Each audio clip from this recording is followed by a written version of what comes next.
हैं exam tour. आपसे बता दें बीएससी इंटर अभ्यर्थी के लिए महत्वपूर्ण सूचना है, थोड़ा सा ध्यान देंगे। ये नोटिस पुराना है लेकिन बहुत सारे विद्यार्थी को ये नोटिस परेशान कर दिया है, तो इसके बारे में चर्चा करेंगे, इसलिए वीडियो को अंत तक देखिएगा। बीएससी इंटर लेवल वैसे अभ्यर्थी जो आवेदन कर चुके हैं पहले, उनको डॉक्यूमेंट्स जो डालना है उसको लेकर समस्या है। 2-4 पॉइंट है उसके बारे में आपसे हम बात करेंगे। सबसे पहले ये बता दें कि इससे पहले जो आप डॉक्यूमेंट्स अपलोड किए हैं यानी आवेदन करते समय उसी को अपलोड करना है, इस बात को मैं बहुत पहले से ही बता रहा हूं। दूसरा बात यह है कि यदि आप वहां कहीं गलत कर दिए हैं तो उसको एडिट करके सुधार कर सकते हैं। तीसरा बात यह है, बहुत सारे विद्यार्थी जाते होंगे और जब अपलोड कर देते हैं उसके बाद देखते हैं तो वहां पे एरर बताता है, उसका क्या कारण है, इस पर भी विचार करेंगे। वैसे अभ्यर्थी जो यदि अभी तक डॉक्यूमेंट्स अपलोड नहीं किए हैं, सर्वर बहुत स्लो हो चुका है, आप जाकर ट्राई करें, थोड़ा सा रात में ट्राई करने का प्रयास करेंगे, उस समय खुल जा रहा है। एक बात बता दें, अभी साइबर में समस्या हो रहा है क्योंकि बहुत सारे लोग आवेदन कर रहे हैं, वो चाहे बीएससी इंटर वाले डॉक्यूमेंट्स अपलोड हो या शिक्षक भर्ती हो या रेलवे भर्ती हो, तो इसलिए आप समय से जाकर कर लें। ये यदि सोच रहे हैं कि 18 तारीख को लास्ट होगा, इस दिन करेंगे, तो आप समस्या में पड़ सकते हैं। यदि आप डॉक्यूमेंट्स अपलोड नहीं करेंगे तो आपके साथ दिक्कत हो जाएगा। बहुत सारे लोग ये बोल रहे हैं कि सर गलती हो गया है, अब खोल रहे हैं तो नहीं कुछ हो रहा है, उनके लिए भी चर्चा करेंगे। पहले इस नोटिस को देखिए। सबसे पहले बता दें ये नोटिस आपका 15/1/2024 का है और आपसे बता दें विज्ञापन संख्या 02/2023 द्वितीय इंटर स्तरीय संयुक्त प्रतियोगी परीक्षा हेतु सुयोग्य अभ्यर्थी से ऑनलाइन आवेदन की त्रुटि में सुधार हेतु एक अवसर उपलब्ध कराए जाने की बात कही गई थी।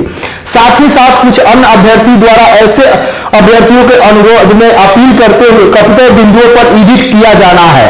साथ ही ऑनलाइन आवेदन समर्पित करने वाले सभी यानी कि जो आवेदन किए हैं सभी लोगों का यह है कि सभी से विनती है कि जाकर आप अपना आयोग पर जाइए और स्कैन कॉपी को पीडीएफ के रूप पर वेबसाइट पर अपलोड कीजिए। उपयुक्त आलोक में विज्ञापन संख्या 2023 द्वितीय इंटर स्तरीय संयुक्त प्रतियोगी परीक्षा का लिंक भी दिया गया है और 18/1/2024 से 18/2/2024 तक ही माना जाएगा। उसके बाद ये अंतिम अवसर आपका होगा। लेकिन मैं सबसे बता दूं, जो भी इस वीडियो को देख रहे हैं, खासकर यदि आयोग के कोई अधिकारी देख रहे हैं या वहां तक पहुंचे, तो एक बात आप जरूर श्योर करिए कि जिस तरीका से बच्चे अपलोड कर दे रहे हैं वहां से सक्सेसफुल का नोटिस आ जा रहा है, सब कुछ आ जा रहा है, फिर जब विद्यार्थी जा रहे हैं देख रहे हैं तो वहां पे एरर बता रहा है। ऐसा क्यों, इस पर संज्ञान लिया जाए। यदि इस तरीका से एरर का कोई दिक्कत नहीं है तो आप एक नोटिस दे देते कि एरर से कोई समस्या नहीं है, आपका डॉक्यूमेंट्स अपलोड हो चुका है, आप लोग टेंशन न ले। दूसरा बात यह हो रहा है कि अभ्यर्थी के मन में यह संशय बन रहा है कि यदि वह सही डॉक्यूमेंट्स अपलोड कर रहे हैं, क्या कारण है कि एरर दिखा रहा है, और आयोग एक बार नोटिस दे देती है उसके बाद कुछ नहीं जानती है। आयोग का यह भी काम होता है कि समय समय पर देखना चाहिए कि साइट काम कर रहा है या नहीं कर रहा है, साइट में क्या परेशानी है, कहीं डाला जा रहा है कुछ और, अपलोड हो जा रहा है कुछ और। बहुत सारे विद्यार्थी ये आरोप लगा रहे हैं कि उनके द्वारा सही डॉक्यूमेंट्स डाला गया है लेकिन हो क्या रहा है, गलत डॉक्यूमेंट्स ऑटोमेटिक अपलोड हो रहा है, इस पर भी विचार किया जाए।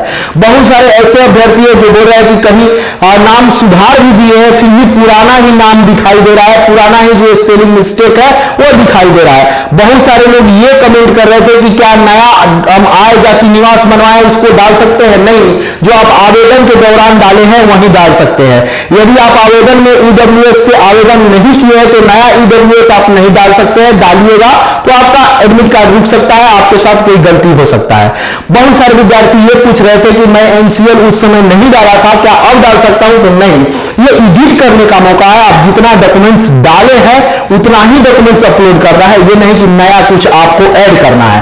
बहुत सारे विद्यार्थी ये पूछ रहे थे कि सर मैं पुराना के समय कंप्यूटर का सर्टिफिकेट नहीं डाला था, क्या इस बार डाल सकते हैं, तो नहीं। पुराना में जिस तरीका से आप किए हैं, जो आवेदन में भरे हैं, जो आवेदन में आप अपनी योग्यता बताए हैं, जो आवेदन में आप अपनी डॉक्यूमेंट्स बताए हैं, वही सब चीज डाल सकते हैं, इसके बाद कुछ नहीं डाल सकते हैं। लेकिन आप अभी भी सतर्क रहे, सजग रहे इस बात को आयोग तक पहुंचाने में, चूंकि आयोग के द्वारा अभी तक कुछ नहीं बताया गया कि क्यों एरर बता रहा है, क्यों सभी विद्यार्थी जब सही अपलोड कर दे रहे हैं तो एरर बता रहा है। ये भी हो सकता है एक कारण कि साइट पर एक साथ बहुत सारे लोग डाल रहे हैं, अपलोड कर रहे हैं, तो उसके कारण से कुछ हो रहा हो, साइट काम नहीं कर रहा हो, तो थोड़ा इस पर विचार किया जाए। साइट बहुत स्लो हो गया है, कई एक दिनों से बहुत समस्या हो रहा है, समय से नहीं खुल रहा है, अपलोड करने के बावजूद भी एरर दिखा रहा है। इन सभी मांगों को लेकर विद्यार्थी की मांग जायज है, इस पर भी एक विचार किया जाए। और एक बात बता दें, बहुत सारे विद्यार्थी अब ये सोच रहे हैं कि बीएसएससी इंटर लेवल का एग्जाम कब होगा। बीएसएससी इंटर लेवल का एग्जाम बहुत सारे लोग बता रहे थे कि फरवरी में होगा, 14 फरवरी हो गया, फरवरी में संभव नहीं है।